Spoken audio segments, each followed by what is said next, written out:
اور زیادہ گھر اور خوبصورت بنگلے رکھنے کی آرزو رکھتے ہیں۔ ان کی حالت اس مشہور مثال کی طرح ہے کہ جس میں کہا جاتا ہے کہ اگر ایک بادشاہ کو 7 ممالک یعنی 7 ممالک دیے جائیں پھر بھی وہ اس فکر میں رہتا ہے کہ آسمانوں پر بھی ہاتھ ڈال کر کچھ اور ممالک کا ان میں اضافہ کر لے۔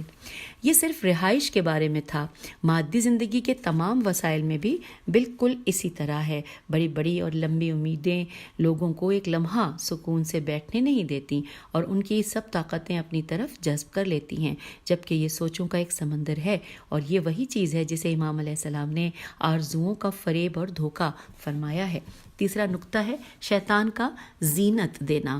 لکھا ہے کہ مذکورہ خطبے کے اہم نکات جن کی طرف اشارہ ہوا، شیطان کا گناہوں کو زینت دے کر لوگوں کے سامنے پیش کرنا ہے، جس کی طرف قرآنی آیات میں پچھلی قوموں کے بارے میں اس طرح بیان ہوا ہے۔ ہم پڑھتے ہیں سورہ انعام کی آیت نمبر 43 کا ترجمہ کہ بات یہ ہے کہ ان کے دل سخت ہو گئے ہیں اور شیطان نے ان کے اعمال کو ان کے لیے آراستہ کر دیا ہے۔ سورہ انعام آیت 43۔ پھر لکھا ہے کہ اور سورہ حجر میں خود شیطان کا یہ کہنا ہے کہ جب وہ درگاہ خداوندی سے نکالا گیا تو آدم علیہ السلام کی اولاد سے دشمنی شروع ہوئی اور ان کو گمراہ کرنے کے لیے کمر بستہ ہو گیا۔ وہ کہتا ہے انورٹڈ کاما کہ میں زمین میں لذت والی چیزوں کو ان کے لیے زینت دوں گا، سوائے تیرے مخلص بندوں کے سب کو راہ راست سے بھٹکاؤں گا اور گمراہ کروں گا، انورٹڈ کاما کلوز ہو گیا۔ یہ ہم نے سورہ حجر کی آیت نمبر 39 اور 40 کا ہم نے یہاں پہ ترجمہ پڑھا۔ پھر لکھا ہے کہ شیطان کی تزیین مختلف طریقوں سے سامنے آتی ہے، کبھی لمبی لمبی امیدوں اور آرزوؤں کے ذریعے، کبھی باطل سوچوں سے اور کبھی جلد ختم ہونے والی لذتوں سے۔ جیسے کچھ گناہوں میں وقتی لذت ہوتی ہے، انسان کا اصل امتحان یہاں سے شروع ہوتا ہے کہ غلط سوچ اور آرزوؤں کو کس طرح ختم کیا جائے، اور ایسا کرنا زہریلے شہد کی طرح ہے جس میں انسان وقتی طور پر تو مٹھاس محسوس کرتا ہے لیکن یہ اس کی آنتوں کو پھاڑ دیتا ہے۔ ایسی ظاہری لذتوں سے کس طرح اپنے آپ کو روکا جا سکتا ہے، اور حقیقت میں انسان کو اصل خطرہ شیطان اور نفس امارہ کے مزین کیے ہوئے گناہوں سے ہے۔ یہاں یہ سوال پیش آتا ہے کہ قرآن کی آیتوں میں اعمال کی زینت کی نسبت خدا کی جانب دی گئی ہے، تو ایسی صورت میں مذکورہ آیتیں کیسے سازگار ہیں؟ اس سوال کا جواب سورہ نمل میں خدا فرماتا ہے، سورہ نمل کی آیت نمبر 4۔ آئیے اس کا ترجمہ پڑھتے ہیں کہ جو لوگ آخرت پر ایمان نہیں رکھتے ان کی نظروں میں ہم نے ان کی کارستانیوں کو اچھا کر دکھایا ہے، اس لیے یہ لوگ بھٹکے پھرتے ہیں۔ انورٹڈ کاما یہاں پہ کلوز ہو گیا جو ہم نے سورہ نمل کا ترجمہ پڑھا۔